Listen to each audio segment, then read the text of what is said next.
সেই ইনসাফ সেই ন্যায় বিচার আমরা প্রতিষ্ঠা করতে পারিনি।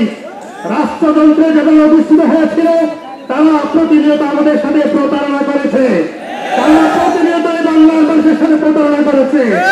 আমাদের মুখের অধিকার দেওয়া হয় নাই, আমাদের কথা বলার অধিকার দেওয়া হয় নাই, রাজনৈতিক অধিকার দেওয়া হয় নাই, ইসলামী সংস্কৃতি প্রতিষ্ঠা করতে দেওয়া হয় নাই।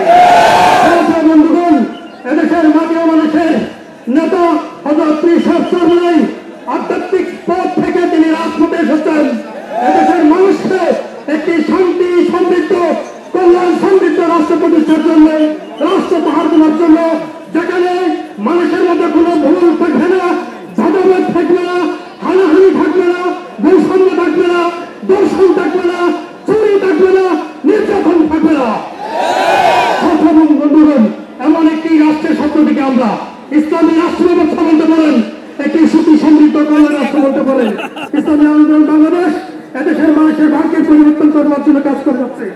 বিগত 16 বছর যেই ফ্যাসিজমের স্টিমরোলার আমাদের উপর ছিল, সেই ফ্যাসিজমকে হটাবার জন্য ইসলামী আন্দোলন বাংলাদেশ সামনে থেকে নেতৃত্ব দিয়েছেন।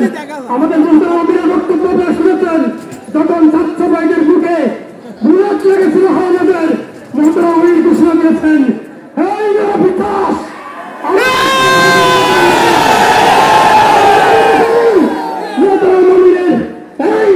নির্দেশনার মাধ্যমে, এই আহ্বানের মাধ্যমে সারা বাংলাদেশের আন্দোলনকে স্ফুলিঙ্গকে বিগত করে দিয়েছিল।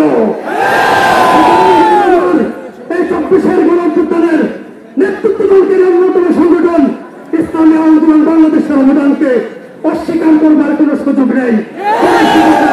ইসলামী ছাত্র আন্দোলন বাংলাদেশ দেশের প্রথম সারির সকল ক্যাম্পাসে সামনে থেকে নেতৃত্ব দিয়েছে, জীবন দিয়েছে। আমরা 16টি তাজা প্রাণ ইসলামী ছাত্র আন্দোলন বাংলাদেশ তাদের বুকের তাজা রক্ত ঢেলে দিয়েছে এই বাংলাদেশকে ফ্যাসিস্ট মুক্ত করবার জন্য।